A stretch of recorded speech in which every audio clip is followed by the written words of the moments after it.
안녕하세요. DJ 라니입니다. 오늘의 사연 시작해 보겠습니다. 안녕하세요. 최근 들어 사람은 끼리끼리 살아야 한다는 걸 뼈저리게 느낀 30대 여성입니다. 어릴 적에 엄마가 이 친구랑 놀지 마라, 저 친구랑 어울리지 마라 하던 말이 이제야 이해가 되네요. 그땐 다 편견이고 색안경이라 생각했는데 제가 직접 겪어보니 결국 사람은 비슷한 처지의 사람끼리 어울리는 게 가장 조화롭고 편안하더라고요. 가치관도 다르고 삶의 방향도 전혀 다른 사람과 억지로 엮여 지내다가 인생이 한번 크게 휘청이기도 했지만 다행히 정신 차리고 제 삶을 다시 찾아 속 시원한 결말을 맞이했습니다. 그 이야기를 지금부터 들려드릴게요. 저희 외할머니는 남다른 가치관을 지닌 여장부세요. 외할아버지가 일찍 세상을 떠나신 뒤 홀로 자식들을 키우며 살아오셨는데 누구의 도움도 받지 않고 오롯이 스스로 길을 개척하신 분이세요. 그 시절에 깨어있는 여성이었는데요. 앞으로 영어를 잘하는 게 도움이 될 것 같다고 느끼신 후엔 독학으로 영어를 배워 유창하게 구사하셨고 그 덕분에 미군 부대와 납품 거래를 시작하셨대요. 그렇게 돈을 버셨고요. 남들보다 한 발 앞서 움직이신 덕분에 부동산 붐이 불 때 땅을 사들이셨고 결국 큰 자산을 일구어내셨대요. 정말이지 의지의 한국인이란 말이 딱 어울리지 않아요? 그래서 저희 엄마도 어린 시절부터 경제적으로 여유로운 환경에서 자랄 수 있었대요. 하지만 단순히 여유만 누리신 게 아니라 외할머니의 남다른 가치관이 엄마에게 깊이 자리 잡았어요. 외할머니는 직접 힘으로 큰 돈을 벌어본 경험이 있으셔서 그런지 항상 여자도 일을 해야 무시받지 않고 당당하게 살 수 있다고 강조하셨대요. 그 말이 엄마의 인생 방향에도 큰 영향을 미쳤다고 해요.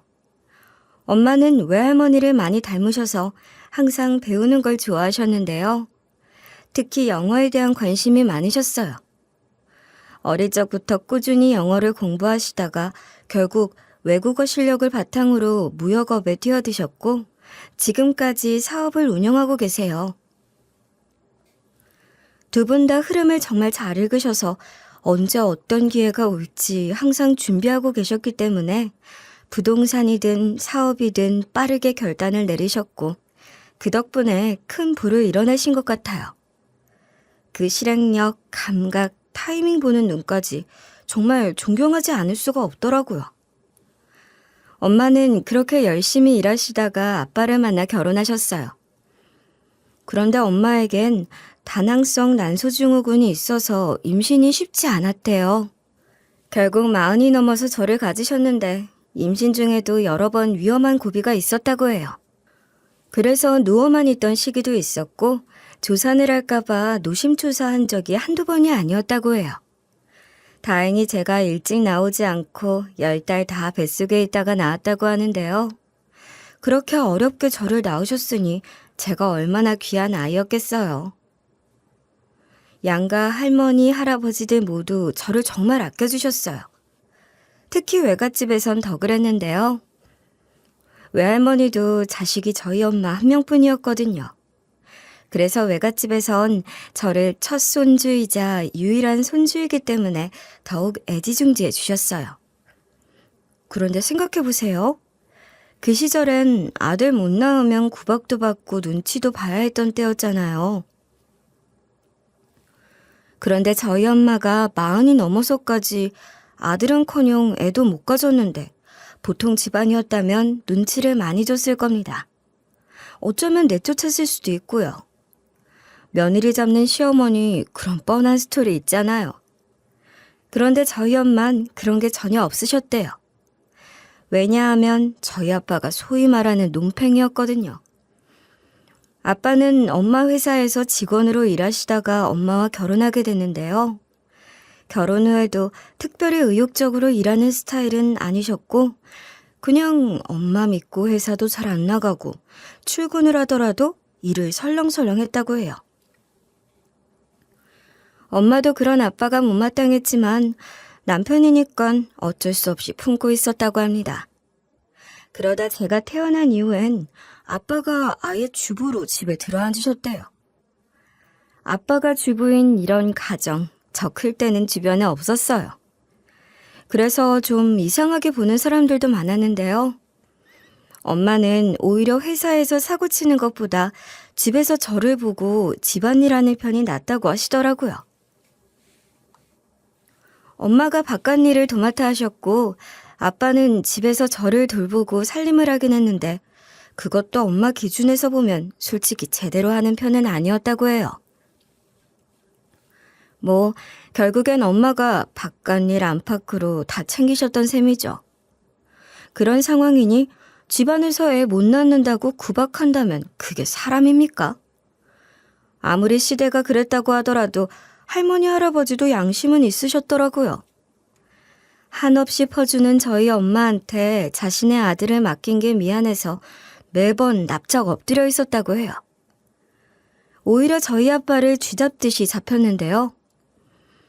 남자가 가장 역할을 해야 하는데 제 할 일을 다 하지 못하고 주부 역할을 하고 있으니 할머니, 할아버지 입장에선 남보기가 부끄러웠다고 해요. 돈을 벌어오는 며느리한테 괜히 딸을 낳았다고 탓하거나 눈치를 줄 입장 자체가 아니었던 거죠. 그래서 저희 엄만 시댁에 가면 대접받으세요. 왜 드라마에서 여자가 너무 잘 나가면 시댁에서 막 며느리에게 뭐라고 하고 그러는 경우도 있잖아요. 그건 돈을 앵간히 벌어서인 것 같아요. 저희 엄만 정말 너무 잘 버니까. 게다가 외할머니 돌아가시면서 그 재산도 우리 엄마한테 다 넘어왔거든요. 그래서 그런지 저희 엄마 여기저기에서 존중받으면서 사세요. 그중 가장 저희 엄마를 위하는 건 저희 아빠예요. 저희 부모님 두 분을 보면 정말 깨가 쏟아져요. 엄마는 일을 아주 잘하셔서 많은 돈을 벌어오시고 아빠는 다른 남자들처럼 분석적이지 않고 엄마가 하는 이야기를 엄마의 편에 서서 들어주세요. 감정에 더 섬세한 편이라 여자의 언어, 여자의 마음을 잘 파악하시죠. 그러다 보니 큰 싸움으로 번질 일이 거의 없는 것 같아요. 아빠는 능력 있는 엄마를 늘 존경하고 자랑스러워했고 엄마는 또 집안 살림을 도맡아 애쓰는 아빠의 고충을 이해해주며 서로를 보듬어줬어요. 두 분 다 자기 역할을 인정하고 존중해주다 보니 자연스럽게 합이 잘 맞는 것 같아요. 저희 가족 상황이 참 재밌어요. 엄마는 일 잘하는 신여성이고 아빠는 섬세한 전업주부 역할이라 늘 새로운 자극이 되었어요. 엄마도 아빠도 저에게는 늘 엄마처럼 당당하게 성장하길 바라셨어요. 엄마는 외할머니에게 들었던 말을 저에게도 그대로 물려주셨어요. 외할머니가 엄마한테도 늘 이런 말씀을 하셨어. 여자도 자신의 일을 가져야 한다고. 집안일만 하는 게 아니라 스스로의 직업을 갖고 경제력을 갖는 게 때로는 삶의 원동력이 되고 무엇보다 누구에게도 무시당하지 않고 존중받을 수 있는 길이라고 말이야. 나도 엄마랑 할머니 보면서 늘 그렇게 살아야겠다고 생각했어. 그래서 저도 제 일을 한번 해보려고 계획해 놓은 게 있어. 벌써? 우리 딸도 엄마를 닮았나? 벌써 그런 구상을 했단 말이야? 뭔데? 말 좀 해봐. 궁금하다. 요즘 경기가 안 좋아지면서 결혼을 안 하는 사람들도 많고 결혼해도 아이를 낳지 않는 부부들도 늘어나고 있잖아. 이런 변화 속에서 수요가 점점 커지는 분야가 있어. 바로 반려동물 사업이야. 나는 프리미엄 펫 사업을 한번 해보고 싶어. 엄마는 제 아이디어에 적극 공감해 주셨고 자본금도 어느 정도 지원해 주셨어요. 덕분에 저는 대학을 졸업하기도 전에 프리미엄 펫 사업을 시작할 수 있었습니다. 처음에 제가 꿈꿔왔던 사업은 꽤 거창했어요.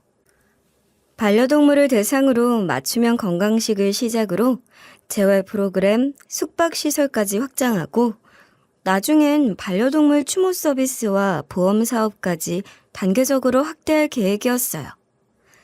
모든 걸 한 번에 하기 어려우니까 일단 맞춤형 건강식부터 시작했습니다. 그 당시 사귀고 있던 남자친구가 대형견 2마리와 소형견 2마리를 키우고 있었는데 사업 초기엔 그 남자친구와 함께 시작했어요. 그 아이들이 정말 예쁘고 잘생겼거든요. 대형견 2마리는 덩치가 크면서도 털이 윤기 있고 눈망울이 또렷해서 보는 사람마다 감탄할 정도였어요. 소형견 2마리도 성격이 밝고 활발해서 사진만 찍어도 표정이 살아있었고요. 자연스럽게 이 아이들을 브랜드의 얼굴로 내세우게 됐어요. 촬영할 때마다 포즈도 잘 잡고 카메라를 보면 꼬리도 흔들어서 스태프들이 늘 감탄했죠. 제품 홍보용 사진과 영상에 등장한 강아지들이 워낙 눈에 띄다 보니 SNS에서도 그 강아지들의 일상을 찍어 올렸는데요. 그게 인기가 높아져서 모델 강아지가 너무 예쁘다는 반응과 함께 저 강아지들이 먹는 사료라면 믿을 수 있을 것 같다는 반응이 줄을 이었어요. 강아지들이 예쁜 덕분에 사업 초반부터 주목을 꽤 많이 받았죠. 그런데 남자친구와는 결국 헤어지게 됐어요. 사소한 말다툼이 감정 싸움으로 번지면서 막말까지 오가게 됐고 더 이상 이 사람과 관계를 이어갈 수 없겠다고 판단했어요. 문제는 저희가 사업적으로도 엮여 있었다는 점이었죠. 재능기부처럼 협조해줬던 그 강아지들의 모델 활동도 저희가 헤어지고 나서 전 남자친구가 더는 원하지 않았고 결국 새로운 모델 강아지들을 찾게 됐어요. 처음엔 일부 고객들이 이전 강아지들은 어디 갔느냐고 묻기도 했지만 새로 등장한 강아지들도 성격이 밝고 귀여워서 금방 적응했고 오히려 새로운 스토리를 만들어가며 브랜드 이미지를 새롭게 구축할 수 있었어요. 시간이 지나면서 이전 모델 강아지들의 존재는 자연스럽게 잊혀졌습니다. 그렇게 시간이 조금 흐른 뒤 저도 새로운 남자친구가 생겼어요. 직업은 수의사였는데요. 아무래도 제가 반려동물 사업을 하다 보니 전문적인 조언이 필요할 때가 많았거든요. 처음엔 기존에 알고 지내던 동물병원 대표 원장님께 자문을 많이 구했어요. 사업 초기에 사료 성분이나 건강식 구성, 반려동물 영양에 대해 세세하게 물어볼 일이 많았으니까요. 그런데 그 원장님이 방송 출연도 하고 학회 활동도 하시느라 워낙 바쁘셔서 자주 도움을 받기 어려운 상황이 있어서 자기 병원 소속의 월급 원장님 한 분을 소개시켜 주셨는데요.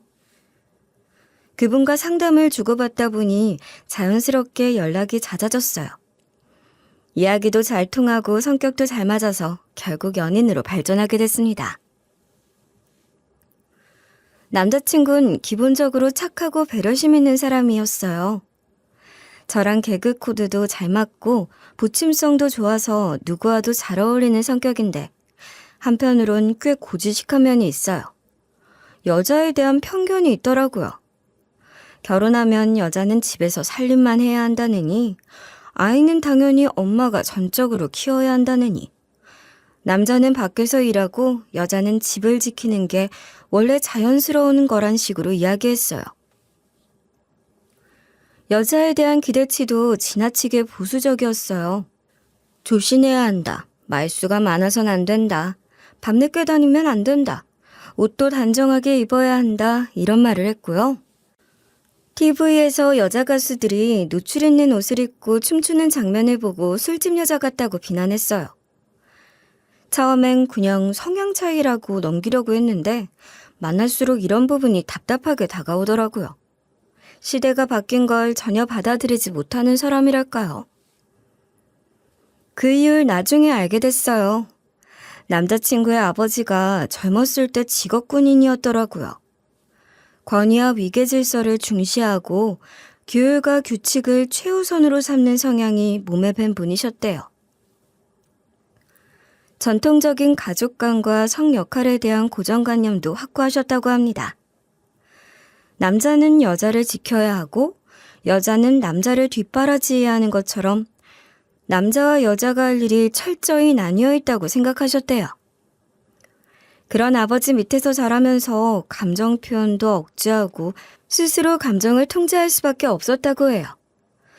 괜한 감정을 드러냈다간 더 맞거나 혼나서 아예 시키는 일에만 복종했다고 해요.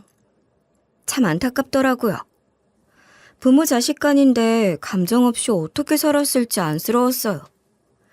그리고 남자친구의 아버지는 직업군인으로 복무하다 전역한 뒤 공장에서 일을 하셨는데 일하다가 부상을 입으신 이후로는 오랫동안 일을 하지 못하셨다고 하더라고요. 그런데 일을 하지 못하는 상황임에도 엄청 큰 소리 쳤다고 해요. 일을 못하게 된 이후로는 어머님이 떡볶이 장사를 하시며 생계를 책임지셨고 그렇게 번 돈으로 집안 살림을 꾸리고 남자친구와 여동생 학비까지 모두 감당하셨는데 남자란 이유 하나만으로 어머님을 자꾸 제약하려고 했다고 해요. 어머님이 조금이라도 말대꾸를 하면 손찌검을 하고 기분이 나쁘면 밥상을 엎으며 소리를 지르는 일이 반복됐다고 합니다. 마치 자신의 자존심을 지키려는 듯 보수적인 가치관을 더 강하게 내세우며 주변 사람들을 점점 더 힘들게 했다고 하더라고요. 남자친구에겐 여동생이 있었는데 저도 그 여동생을 여러 번 만나 같이 밥도 먹고 종종 이야기를 나누고 했는데요. 하루는 아버님 이야기가 나왔는데 여동생도 불만이 많더라고요. 언니, 저는 그래서 우리 집이 싫어요. 아빠도 싫고 솔직히 엄마도 답답해서 싫고요. 오빠만은 아빠처럼 안 되길 바라서 제가 맨날 그러지 말라고 신신당부하고 있어요. 그런가? 그래도 이 사람도 가끔씩 고지식한 말을 할 때가 있어서 그럴 때마다 나 좀 답답해. 내가 언제 해? 아, 그 가수들 얘기? 아, 그건 옷이 너무 야해서 그런 거잖아. 그리고 아무리 세상이 변했다고 해도 남자가 신체적으로 힘이 더 센 건 사실이고 여자는 섬세한 면이 있잖아. 그건 부정 못하지. 언니, 우리 오빠가 이상한 소리 하면 저한테 바로 말해요. 제가 가만 안 둘게요. 알겠죠? 그럼 동생만 믿을게. 솔직히 네가 오빠 성격을 제일 잘하니까 내가 답답할 때마다 네가 대신 혼 좀 내줘. 저만 믿어요. 그래서 저는 유학 가고 싶어요. 이 집이 싫어서요. 근데 아빠는 분명히 반대할 거예요. 여자가 무슨 유학이냐고 하시겠죠. 여자는 공부도 많이 하면 안 된대요. 그런 법이 어딨어요. 정말 답답해요. 혼자 무슨 조선시대에서 오신 분 같아요. 그런 이야기를 들으면서 문득 생각했어요. 저런 아버지 밑에서 자라면 얼마나 힘들었을까. 저희 아버진 저렇지 않으시니까 사실 저는 그런 생활은 상상도 잘 안 되더라고요. 그 사이 저희 아버지가 돌아가셨어요. 제가 많이 힘들어할 때 남자친구가 다정하고 따뜻하게 곁을 지켜주며 제 마음을 잘 이해해줬어요. 저희 집엔 남자가 없다 보니 상주를 자청해서 장례식 내내 이것저것 도와주고 챙겨줬어요. 그런 모습에 저도 많이 의지했어요. 솔직히 아빠 돌아가셔서 정신이 하나도 없었는데 장례식에 선택해야 할 것들이 많더라고요. 뭘 선택해야 하는지도 잘 모르겠는데 남자친구가 알아서 척척 선택해주고 이렇게 해주고 저렇게 해주니 정말 편하기까지 하더라고요. 그리고 망연자실한 저희 엄마와 저를 몸이라도 편하게 해주려는 모습에서 그동안 보였던 단점은 안 보이고 이 사람이 정말 내 사람이구나 하는 생각까지 들었어요. 왜 사람의 진가는 시련 속에서 드러나는 거잖아요. 엄마도 그 모습에 감동을 받았는지 장례식이 끝나고 엄마는 저희 둘을 앉혀놓고 이렇게 말씀하셨습니다. 장례식 때 상주로 나서준 거 정말 고마워. 이 은혜를 어떻게 갚니? 정말 고마워. 은혜는 무슨요? 그런 말씀 마세요.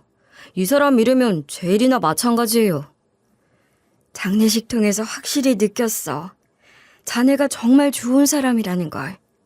이렇게 배려심 많고 우리 딸 생각하는 마음이 강한데 이참에 둘이 결혼하는 게 어때?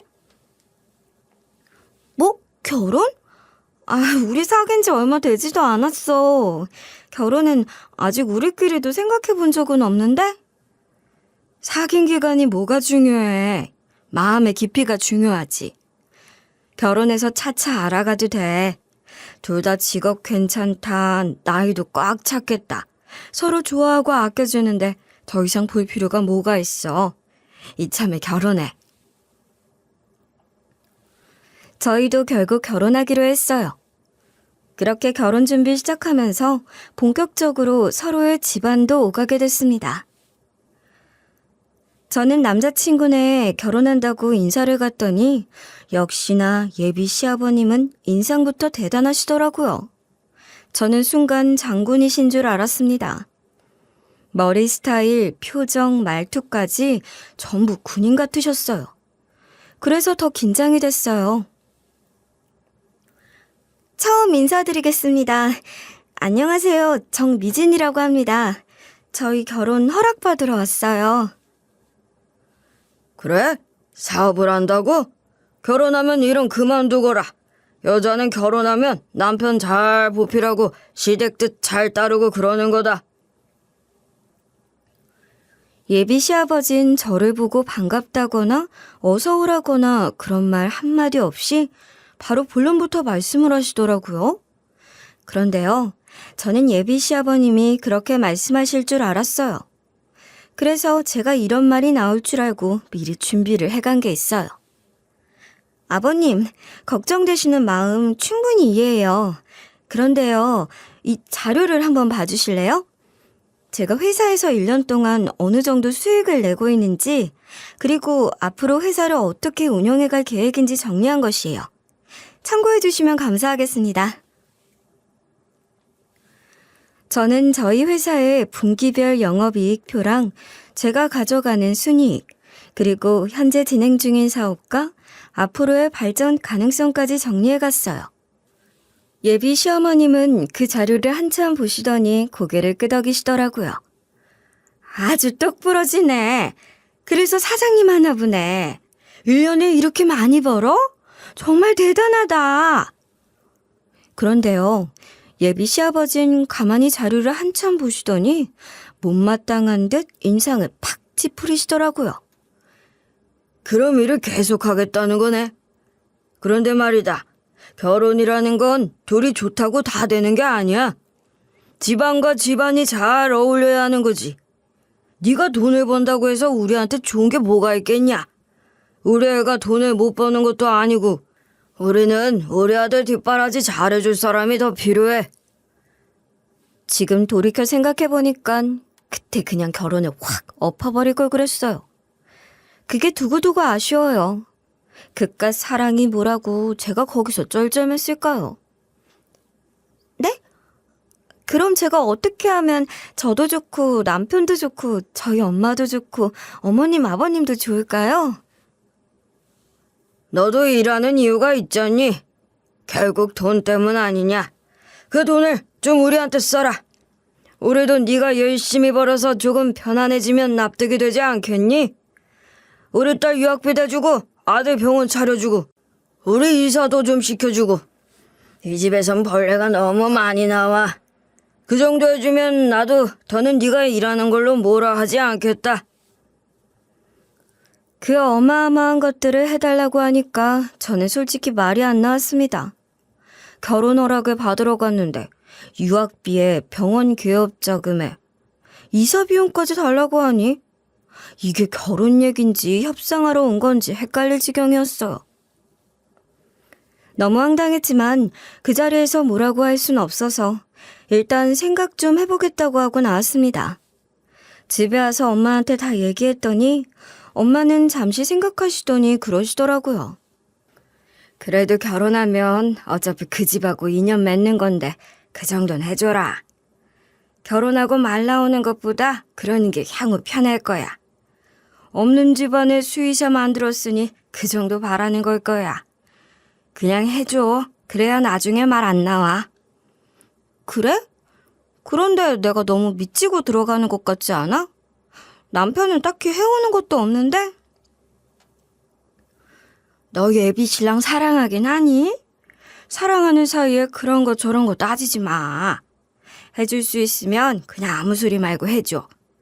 그러는 게 나아. 결혼하면서 다 그런 계산 때문에 따지는 거야. 가진 쪽에서 더 내는 게 맞아. 그러니까 그냥 해. 아니면 헤어지던지. 엄마 말을 들어보니 그게 맞는 것 같더라고요. 사랑이라면 재고 따지는 게 아니라 생각해서 시댁에서 원하는 대로 다 해줬습니다. 여동생은 호주로 유학을 보냈고요.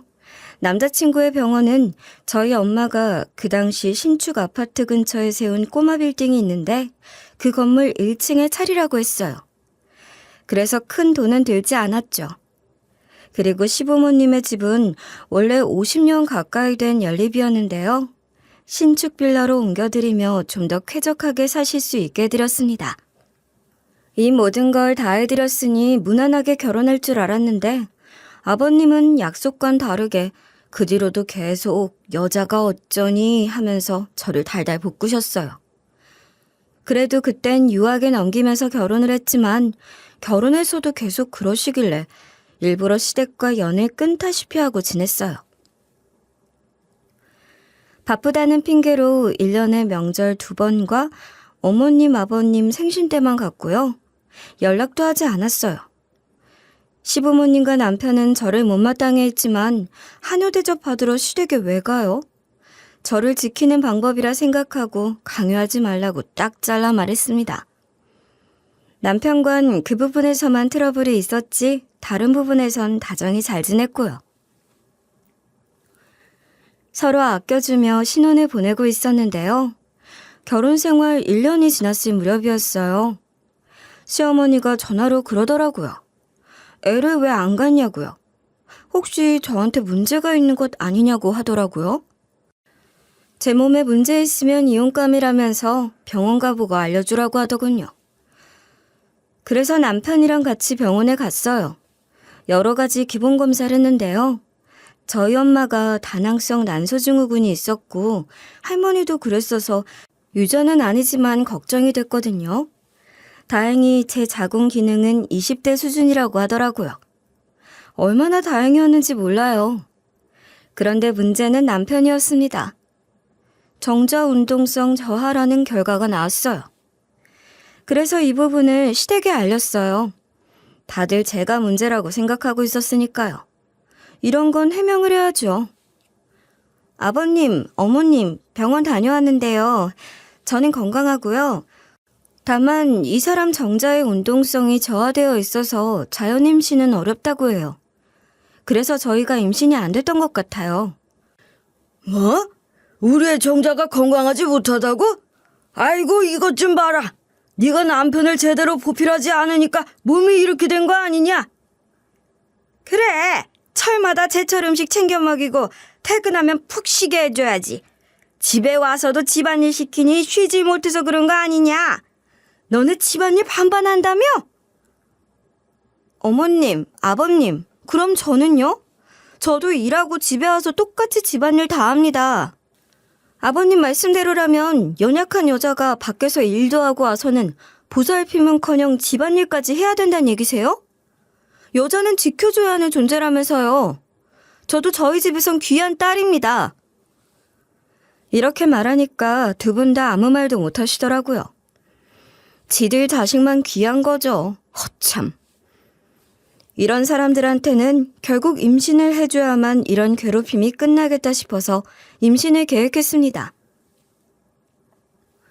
자연 임신은 어려울 것 같아서 인공수정도 하고 시험관 시술도 여러 번 했지만 계속 실패했어요. 그렇게 몇 년을 노력했는데도 안 되더라고요. 결국 남편한테 우리 그냥 애 갖지 말고 둘이서 재미있게 살자고 하니까 남편도 그러자고 했어요. 그때부터 저는 더 일에 집중했습니다. 저는 그때 펫 의료 쪽으로도 활동 영역을 넓히고 있었습니다. 그러던 중 업계에 좋은 소식이 들려왔어요. 어떤 펫 유치원 원장이 유기동물 입양도 함께 돕고 있다는 내용이었죠. 궁금해서 검색을 해봤는데 세상에나 전 남자친구더라고요. 그런데 제가 이걸 자기 전 침대에서 검색하다가 깜짝 놀랐는데 남편이 무슨 일이냐고 물었어요. 저는 그냥 얼버무렸죠. 그런데 남편이 다음날 제 회사 동료한테 슬쩍 물었던 모양이에요. 그 펫 유치원하고 제가 무슨 관계가 있냐고. 그러면서 그 원장이랑 저랑 예전에 연인 관계였다는 것을 남편이 알게 된 거예요. 그리고는 바로 들고 일어섰죠. 왜? 아직 미련 있어? 미련이 남아서 찾아본 거야? 나랑 결혼을 했는데도? 다 참 어이가 없네. 그게 아니야. 나도 걔가 펫 유치원 하는 줄 전혀 몰랐고 그냥 유기동물 입양 도와준다고 해서 어떤 곳인가 싶어서 검색만 해본 거야. 오해하지 마. 진짜 그런 의도 아니었어. 정말 몰랐으니까. 됐고, 그냥 관심 끄고 살아. 쓸데없는 일에 신경 쓰지 말고. 괜히 오해받을 짓 하지 마. 알았어? 그런 얘기를 들으면 신경이 쓰이는 건 당연하겠지만 제가 연락을 한 것도 아니고 그냥 소문 듣고 검색하다가 우연히 알게 된 건데 뭐 이렇게까지 발끈을 하나 싶었어요. 아무튼 그렇게 별일 없이 그냥 해프닝으로 끝났습니다. 그러던 그 무렵 몸이 너무 안 좋아서 병원에 갔더니 임신이래요. 너무 신기했어요. 저희 부부에게 자연 임신은 어렵다고 했었는데 이렇게 예상치 못하게 임신이 되다니 정말 기뻤어요. 온 가족이 난리가 났죠. 아버님은 애기 잘 지켜야 하니까 당장 일 그만두라고 또 막말 시전을 했고요. 저희 엄마는 그날부터 직접 운전해주겠다고 아주 난리법석이었어요. 다들 태어날 손주가 귀하니깐 그런 거겠죠. 사랑하니깐 이런 걱정도 하는 거겠지 하며 긍정적으로 생각했어요.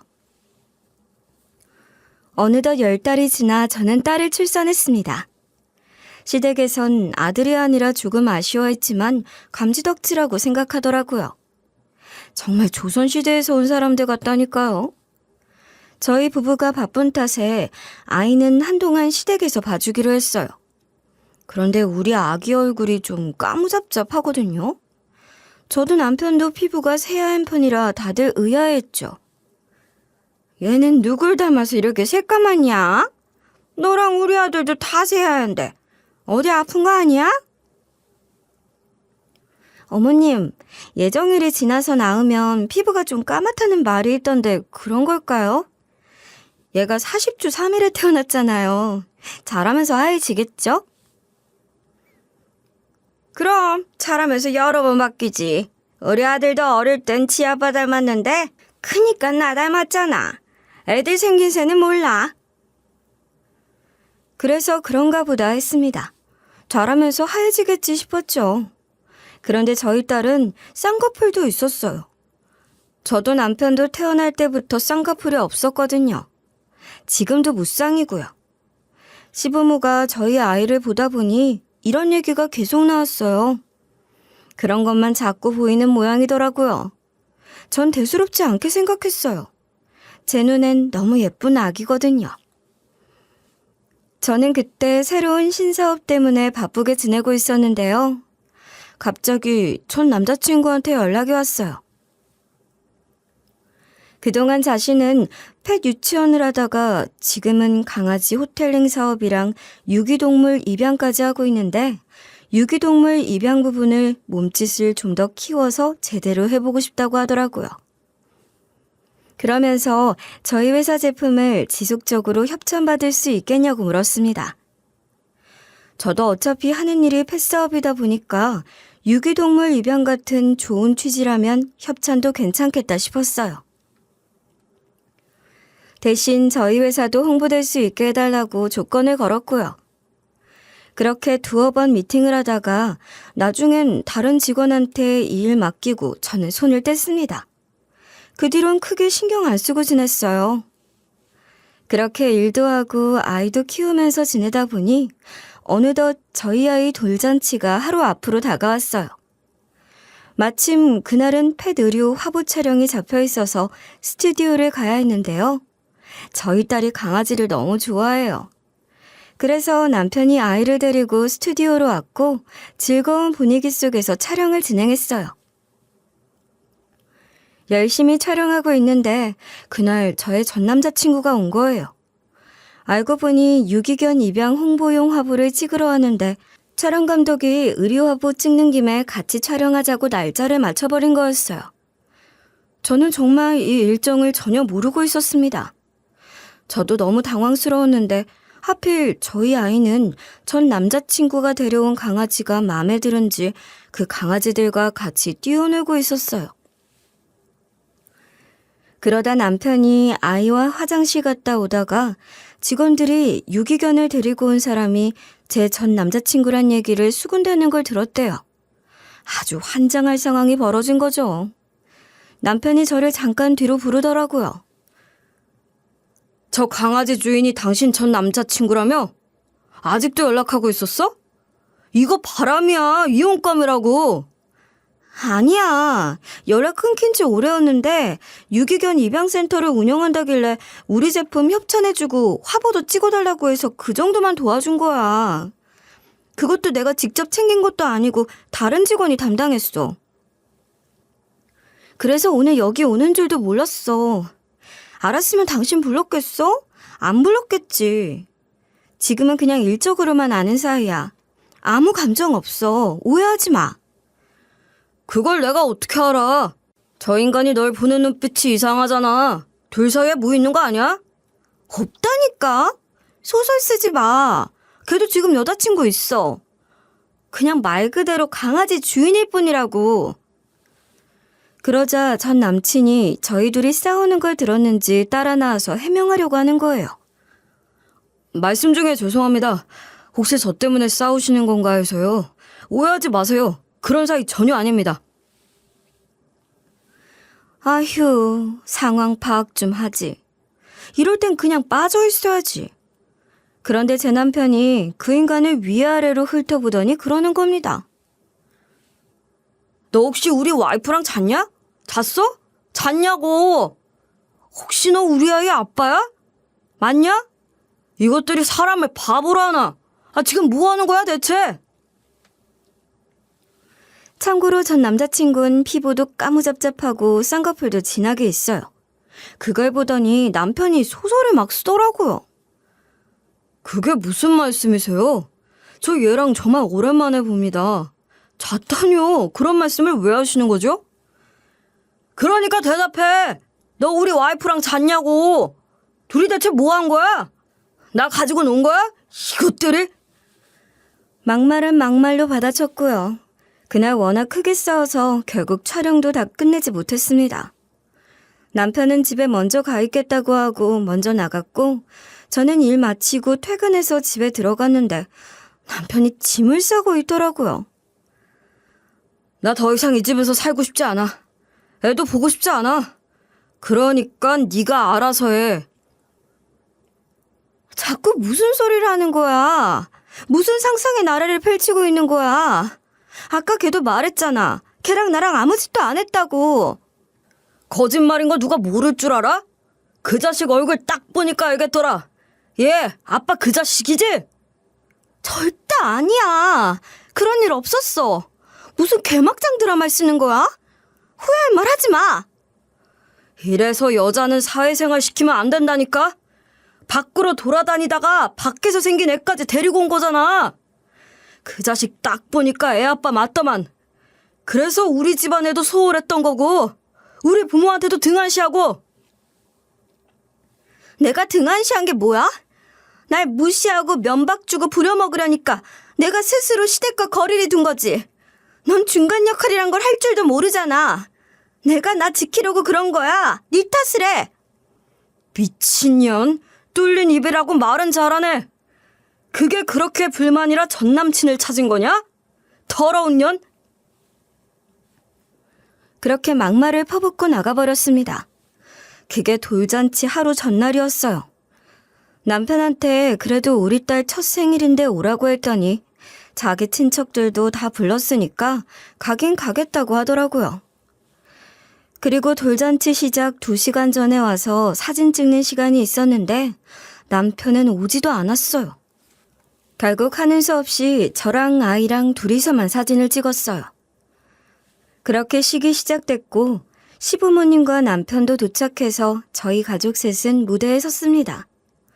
아무것도 모르는 사회자가 부모님들이 아이에게 덕담 한마디씩 해주는 순서를 진행했어요. 먼저 저희 엄마가 덕담을 하셨고 이어서 시부모님 쪽으로 마이크를 넘겼죠.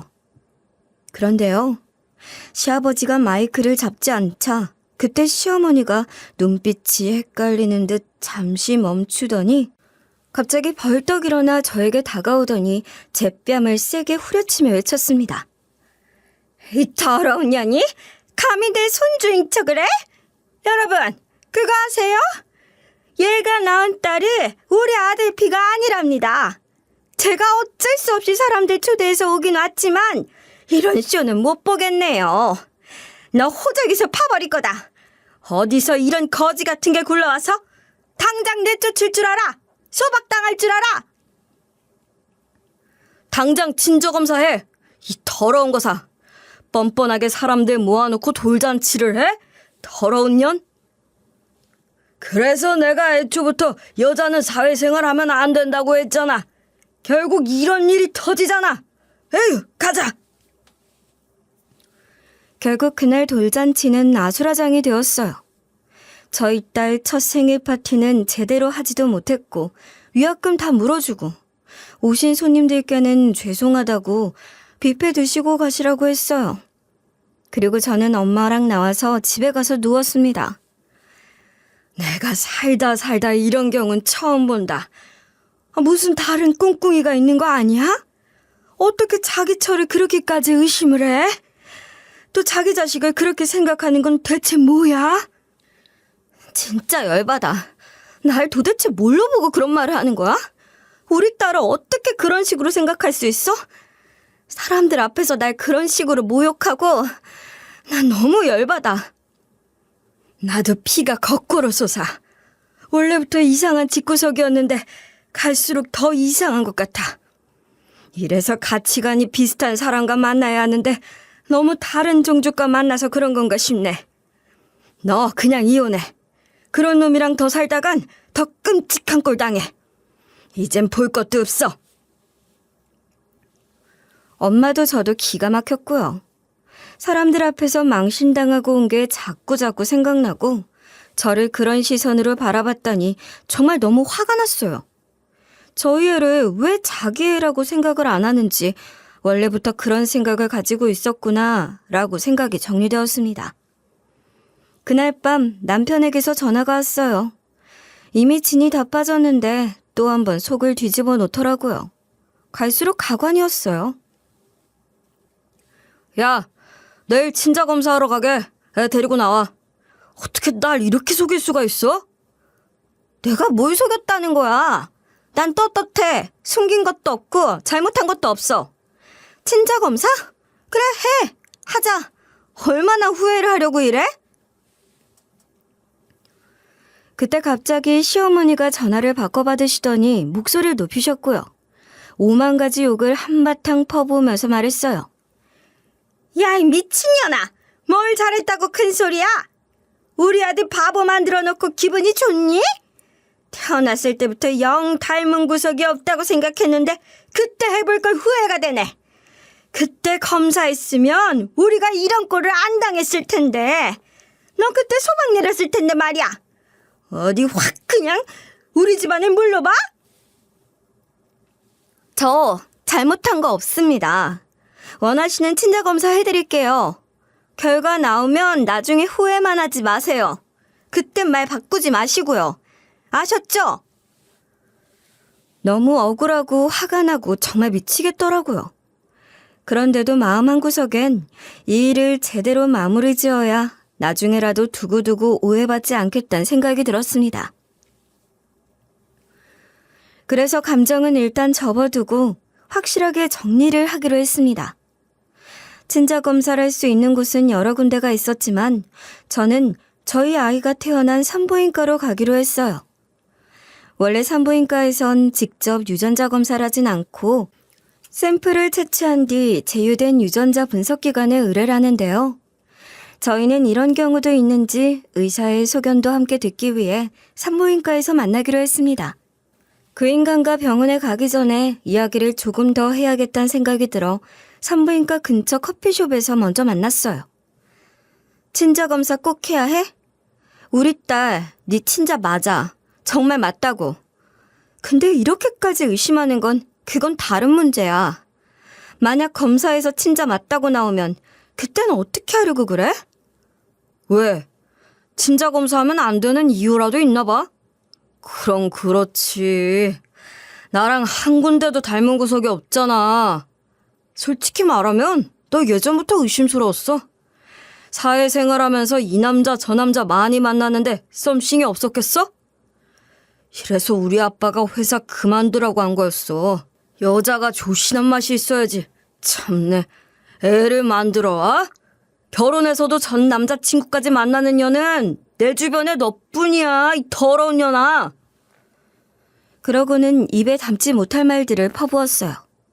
저는 아이가 옆에 있었기 때문에 혹시라도 들을까봐 딸 귀를 막았고 아이 앞에서 부부가 싸우는 모습을 보이면 안 될 것 같아서 꾹 참고 듣고만 있었어요. 그런데 아이도 분위기를 감지했는지 눈치를 보더라고요. 저는 괜찮다고 하면서 아이를 다독였어요. 제발 말 좀 조심해. 애가 듣잖아. 지금 이 나이에 말 다 알아듣는다고. 애 앞에선 어른답게 좀 행동해. 내 애도 아닌데 왜? 남보다 더한 사이인데 내가 왜 신경 써야 해? 하나만 묻자. 너 전 남자친구 검색했던 그때 만난 거냐? 그때 임신한 거지? 시기가 딱 맞잖아. 그리고 애가 그 인간이랑 너무 닮았어. 나는 걔 얼굴 보는 순간 확신했어.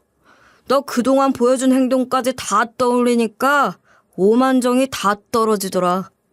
넌 이혼당할 준비나 해. 위자료 낼 준비나 하라고.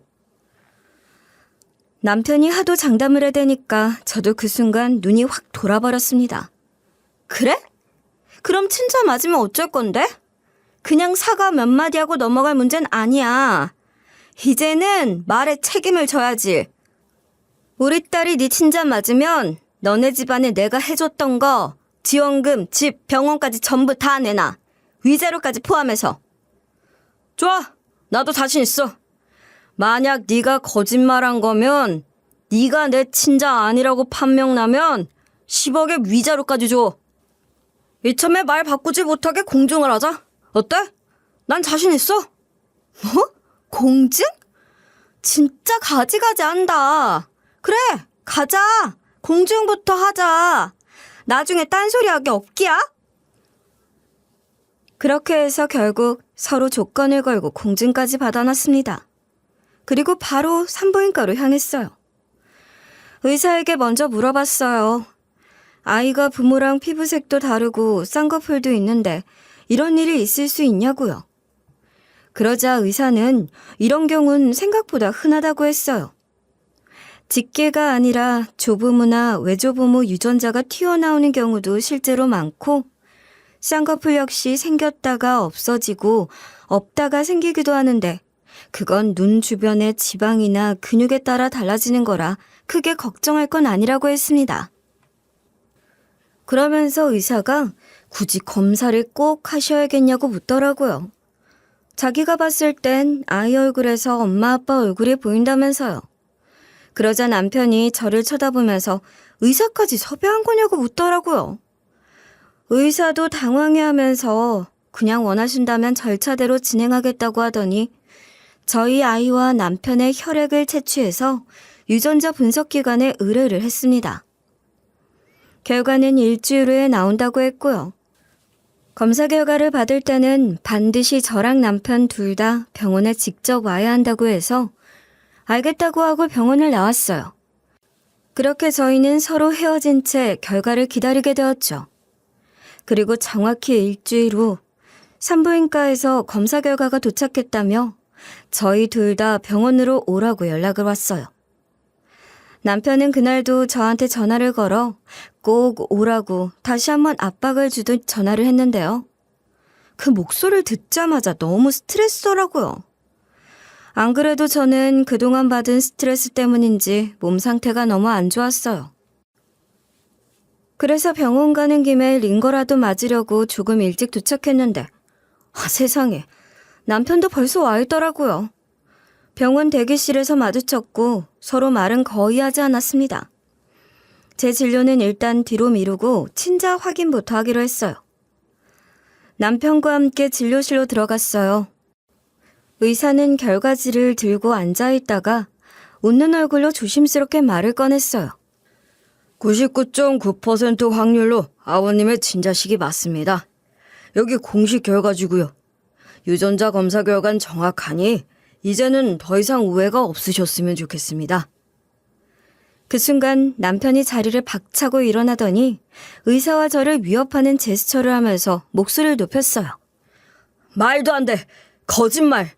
너네 다 한통속이지? 이거 내 피로 검사한 거 아니잖아. 저 여자 피로 바꾼 거 아니야? 뭐라는 거야? 난 그날 피 뽑지도 않았는데. 너 진짜 미쳤어? 적당히 좀 해. 그만 좀 쓰라고, 그 막장 소설. 믿을 수 없어. 이거 말이 안 돼. 이거 다 조작이야. 어디까지 날 속일 건데? 야, 내가 그렇게 만만해? 만만하냐고?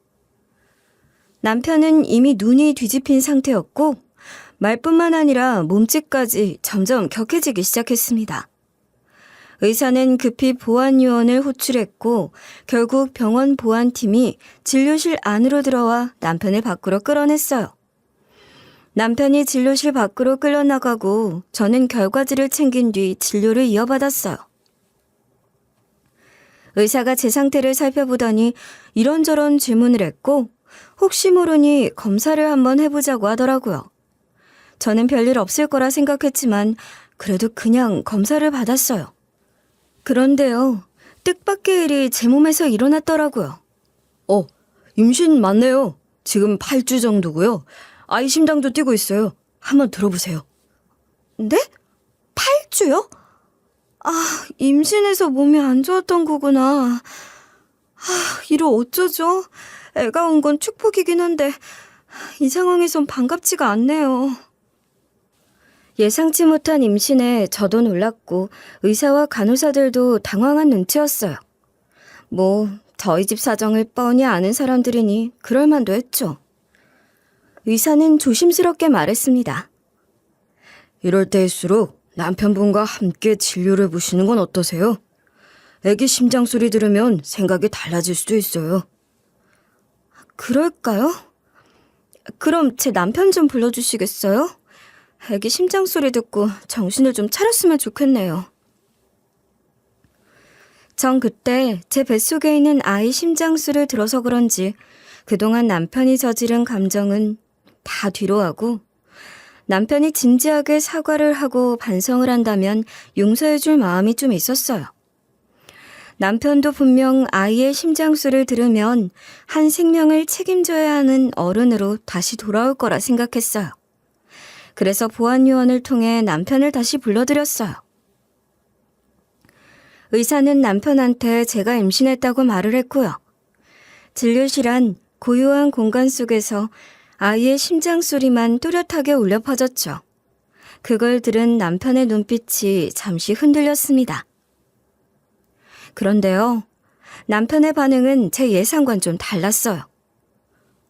뭐야, 또 그 새끼 아니야? 나 임신을 못 시키는 사람인데 어떻게 이렇게 임신이 잘 되냐고. 말이 안 되잖아, 말이. 그 말과 함께 남편은 진료실에 있던 집기들을 저에게 집어던졌고 의사는 당황하며 이 사람 당장 내보내요 라고 보안요원들한테 소리쳤어요. 보안요원들이 다시 들이닥쳐 남편을 강제로 끌어냈어요. 저는 그 자리에 그대로 주저앉았어요. 너무 참담했어요. 이런 인간의 또 다른 아이라니. 이제 이 일을 어떻게 풀어가야 하나 머릿속이 복잡해지기만 했습니다. 결국 남편은 또 다른 병원에 가서 한 번 더 유전자 검사를 진행하더라고요. 그런데 결과는 똑같게 나왔겠죠. 당연한 거니까요. 그제야 남편이 제 앞에서 무릎을 꿇더라고요. 내가 그동안 정말 미안했어. 내가 너무했지. 진짜 미안해. 내가 미쳤었나 봐. 저는 이미 오만정이 다 떨어져 있었어요. 그동안 당한 모욕과 의심, 욕설이 머릿속에 줄줄이 떠오르는데 더는 이 사람을 바라보는 것조차 지겹고 역겨웠거든요. 내가 전에 뭐라 그랬어? 이런 건 미안하다고 말 한마디로 끝낼 수 있는 게 아니라고 했잖아. 어떻게 와이프한테 걸레 같은 년이란 말을 할 수 있어? 넌 내 인생의 최악이야. 미안해.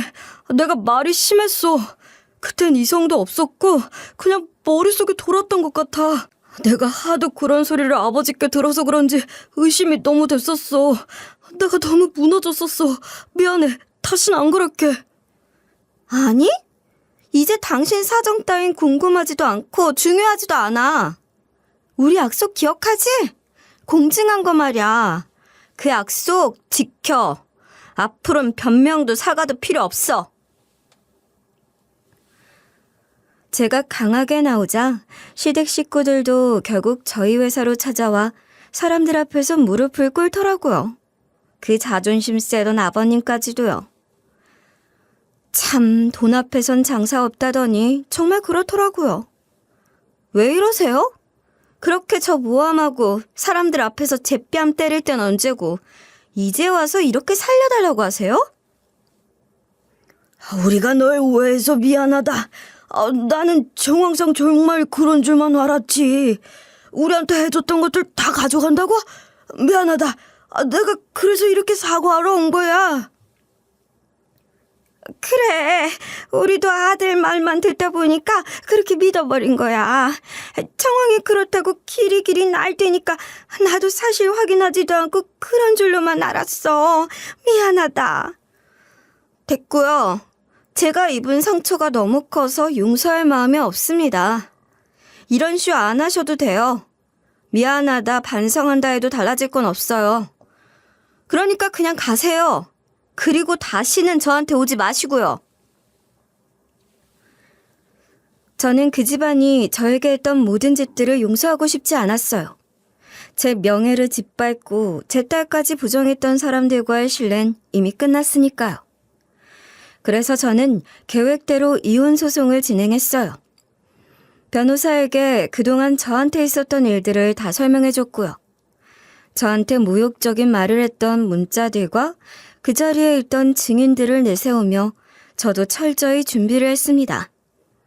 그리고 친자가 맞을 시 그 집안에 드렸던 재산과 위자료를 준다는 공증 자료도 넘겼어요. 그걸 바탕으로 남편과 싸우게 되었습니다.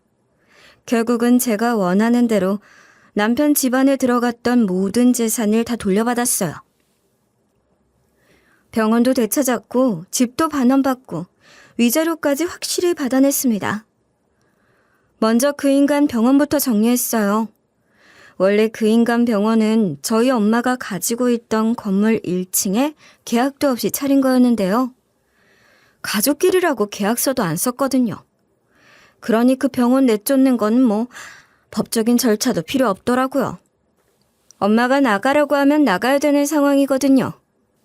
안 그러면 무단점거이기 때문에 더 큰 손해를 일으키니깐 그 인간은 한마디 변명도 못하고 건물에서 쫓겨났어요. 이후로는 알아서 자멸하더라고요. 그동안 번 돈을 어디다 썼는지 병원을 다시 차릴 돈이 없더라고요. 그래서 한순간에 백수가 됐다고 해요. 그 다음은 시댁에 들어갔던 집이었는데요. 이 부분은 조금 더 시간이 걸렸습니다. 그 집은 제가 결혼 초기에 직접 제 명의 통장에서 자금을 출금해 시부모 명의로 사준 집이었기 때문에 이혼 소송 과정에서 부당이득 반환 청구로 소송을 걸었어요. 법원에 자금 출처를 증빙했고 변호사가 이를 근거로 증여 의사 없음과 결혼생활 유지 전제로 한 일시적 지원이라는 입장을 제출했죠.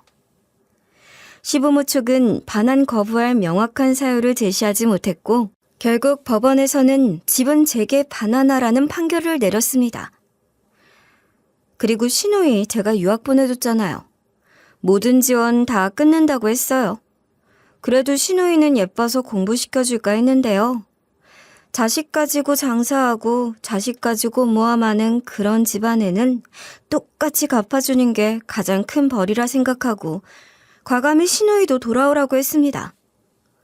그리고 마지막으로 위자료는 시댁의 명예훼손, 모욕, 심각한 모함, 정신적 고통, 공공장소 망신 등 그동안 저에게 간 모든 피해를 근거로 중대한 혼인 파탄 책임을 인정받았어요. 변호사가 철저하게 증거자료와 진술들을 모아 정리했고 법원에서 시댁 측의 책임이 대부분 인정되면서 상당한 금액의 위자료도 받아낼 수 있었어요.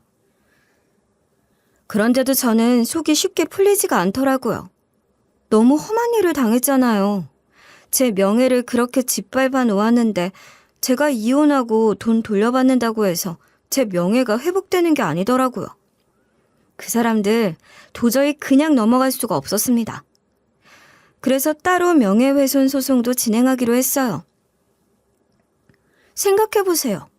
사람들 다 보는 앞에서 저보고 불륜이니 거짓말쟁이니 걸레 같은 년이니 온갖 모욕을 했잖아요.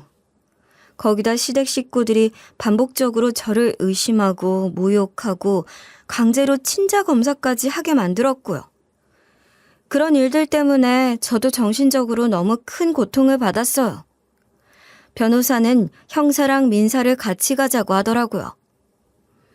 형사론 명예훼손이랑 모욕죄로 고소를 넣고 민사로는 정신적 피해에 대한 손해배상 청구를 같이 진행했어요.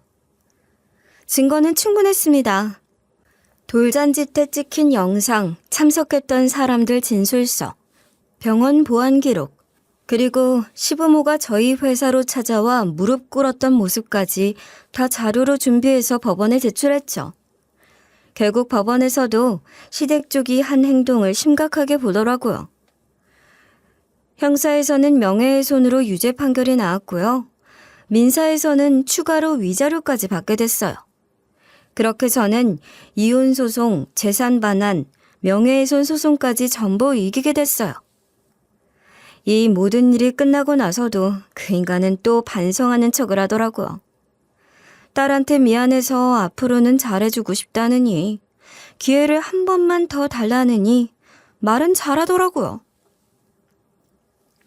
근데요, 저는 정말 너무 싫어요.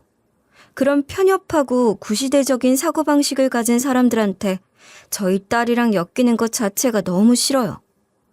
혹시나 그 집안 가치관이 저희 아이한테라도 조금이라도 영향을 미칠까봐 더 두려워서 분명하게 앞으로 얼굴 볼 생각하지 말라고, 그냥 본인 할 일이나 잘하라고, 그리고 매달 양육비는 꼬박꼬박 보내라고 했습니다.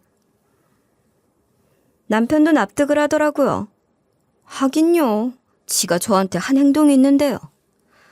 법도 잘못했다고 판결을 내려줬는데 여기서 더 나가면 진짜 구속이죠. 안 그래요? 지금 저는 출산을 앞두고 있어요. 둘째도 딸이더라고요. 애 둘을 아빠 없이 어떻게 키울지 걱정이 아예 없는 건 아니지만 여자를 그렇게 하찮게 보는 사람이 아빠인데 안 보고 사는 게 더 좋은 영향이 될 거라 생각해요. 그렇겠죠? 지금 그 인간은 어디 동물병원에 취직해서 일을 하고 있는 것 같아요. 꼬박꼬박 양육비 잘 들어오더라고요. 그리고 그 집안 사람들은 다시 그 벌레 나오는 집으로 이사 갔다고 하더라고요. 그 인간 여동생은 한국 돌아와서 취직했고요. 가만히 있으면 제 덕에 호강하고 떡이나 먹을 사람들이 이상한 사고방식에 휩싸여서 소설 쓰고 막장 드라마 쓰고 정말 상종을 하지 말았어야 했는데 제 결혼은 이렇게 끝나네요. 그래도 다시 해가 쨍하게 뜰 날이 오겠죠? 여러분, 편협한 사고방식은 정말 도움이 안 돼요. 그러니 남의 의견도 잘 들어주고 잘 수렴해주는 자세를 꼭 가지시길 바랄게요. 제 이야기는 여기까지입니다. 감사합니다.